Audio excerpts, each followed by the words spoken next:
Good day, I'm Carrie Ann Smith and this is your JIS News for Friday, August 14. Tax revenues for the April to June 2015 period is $3.4 billion ahead of target. It's driven by higher than projected revenues from the company, sales consumption and general consumption taxes, as well as tax on interest. Looking at this quarter versus the same quarter last year, the tax people have performed 16.5% better, or 13.5 billion. And again, GCT, company tax, and the sales consumption tax are the main reasons why that is so. In the meantime, Jamaica's primary balance for the April to June 2015 period was $20.4 billion, $3.4 billion ahead of target. The country's current account, the difference between foreign exchange earnings and expenditure, improved by about $150 million for the January to March 2015 period. This is a very significant improvement, and it therefore produced a current account surplus for the first time in 10 years of $40 million. The surplus was largely a result of a decline in imports, particularly fuel and food. The co-chairman of the Economic Program Oversight Committee was speaking at a press conference on Wednesday. He said those and other improvements in Jamaica's economy would allow the country to pass the 9th consecutive IMF test. There was a 6.5% increase in the number of students who passed mathematics in this year's Caribbean Secondary Examination Certificate CSEC exams. The Education Ministry revealed on Thursday that 14,657 students got a passing grade, representing 62% of the 23,639 public school candidates who took the test. This is so important because it isn't an exaggeration to say that we have a math aversion in Jamaica. Improved performances were also recorded for agricultural science, principles of business, physical education, and sport. However, there was a marginal 1.4% decline in English language, as well as a decline in the science-related subjects. The CSEC results were posted online Thursday night.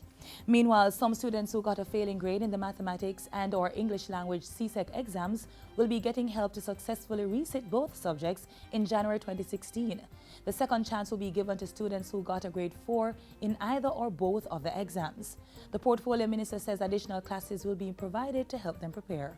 We want to do this during the first term of this coming academic year, with a view for them taking an examination in January, because we feel they're on the cusp and we shouldn't let them be remaining there. We've never done it before, but again, it's part of the zeal that everyone must get the chance to perfect their educational opportunities as far as they are able. The Education Ministry will set up at least one center in each parish where 3 or 4 established teachers and members of the National Literacy and Mathematics teams will conduct the classes. Students will also be paid a stipend to attend the classes. Recommendations to guide the development of regulations for the cannabis industry will be completed by September. This update comes 4 months after amendments to the Dangerous Drugs Act took effect, paving the way for a legal marijuana industry in Jamaica. The work to develop the industry is being guided by the Cannabis Advisory Business Council and the Cannabis Licensing Authority. They have engaged the support of consultants from Botech Analysis, who are here in Jamaica conducting research and meeting with stakeholders in an effort to develop recommendations on the key components of the country's regulatory framework for this new industry. A national land titling program has been launched to deliver approximately 45,000 titles that are at various stages of completion. This program will bring together all the government agencies and stakeholders who are involved in the process of producing titles for land and homeowners across Jamaica. At the launch, 63 residents of Tower Hill, Seaward Pen and Seaview Gardens were presented with their certificates of possession.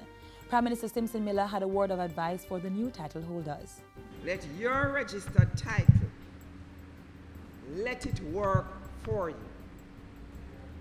We have placed the power in your hands to build your lives, build your communities, and by extension, to build our country. And finally, local farmers and exporters are set to benefit from new export opportunities in the United States.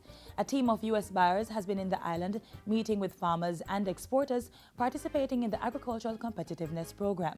We have met with buyers in Miami, New York, and Philadelphia and identified a list of targeted crops that we have validated. In addition, we have been in dialogue with some of the buyers in terms of trialing new varieties of produce that are of interest to them and represent export opportunities for us. The trade mission is being facilitated by the Agriculture Ministry and the Inter-American Institute for Cooperation on Agriculture, IICA. And that's it for JIS News today. I'm Carrie Ann Smith. Thanks for watching.